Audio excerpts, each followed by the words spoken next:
Charlie, welcome and thank you. Thanks, Mike.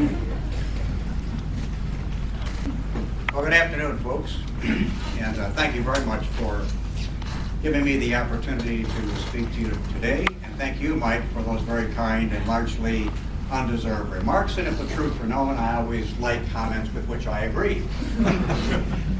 So it's contrary to popular opinion circling around this courthouse in the U.S. Attorney's Office, I actually did win a couple of cases during my 31 years in the department in 3 U.S. Attorney's offices and Main Justice in Washington, D.C. You can count them on the fingers of one hand and you'll still have 3 left over.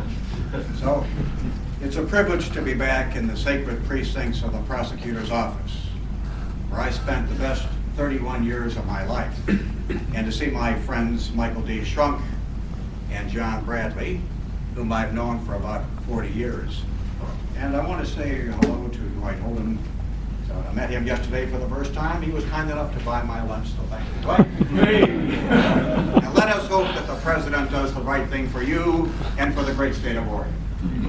And I also want to say hello to all my friends in the U.S. Attorney's Office. It was always a privilege to work with you during the 11 years when I served as U.S. Attorney. I have a lot of fond memories. Now, some of you district attorneys, especially you younger ones, you don't know your boss. Some of you think of him as a pointy-headed bureaucrat making command decisions from the safety of his office on the 6th floor.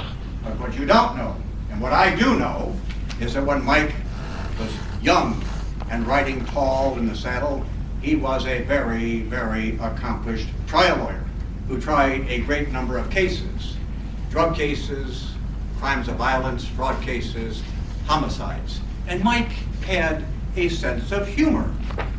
You know, he struck fear into the hearts of his opponents and had the respect of his colleagues. But he did have a sense of humor, kind of a perverse sense of humor, maybe a German sense of humor, because I remember a case that Mike lost. He didn't lose very many cases, but I remember this case.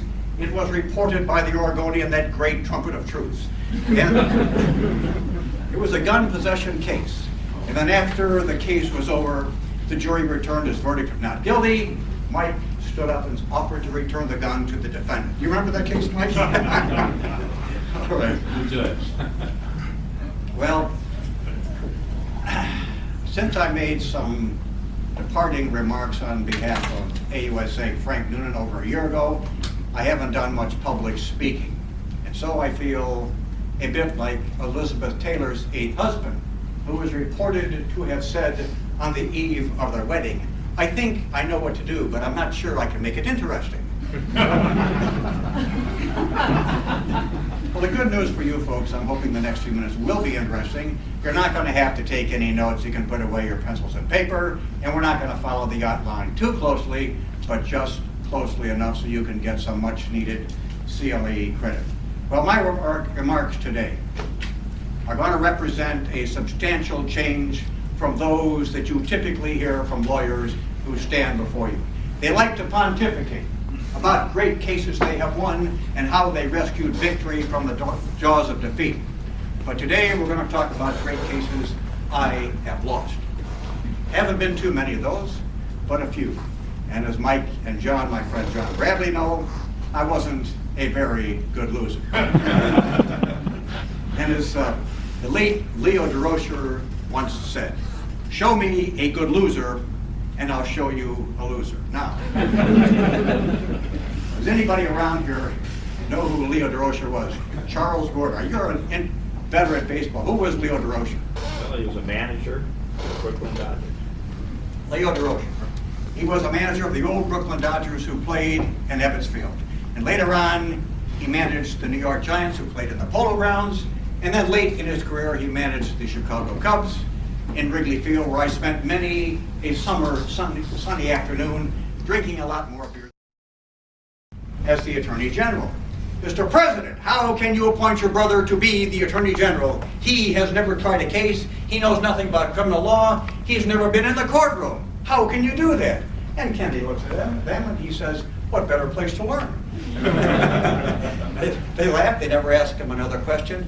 And it turned out that I thought, even though he was a Democrat, Bobby Kennedy was one of the most effective attorney generals that I ever worked for, with the worst being Janet Reno. Now, Bobby Kennedy, Bobby Kennedy loved these labor racketeering cases.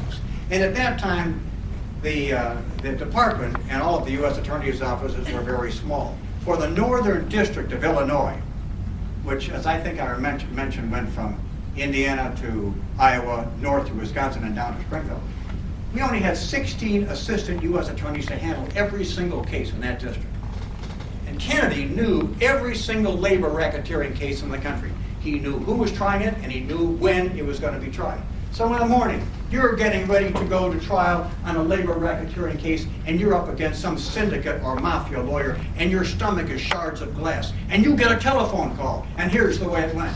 This is Bobby Kennedy. You're trying the case of U.S. versus X. You can't lose. But General, click.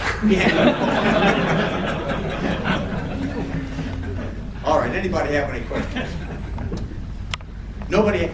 John told me that the district attorneys, they're not going to ask any questions. He told me that there are two reasons. Number one, some of you know everything, and the rest of you know nothing. John, can you point out for me some of the know-nothings in the crowd? Nobody has any questions?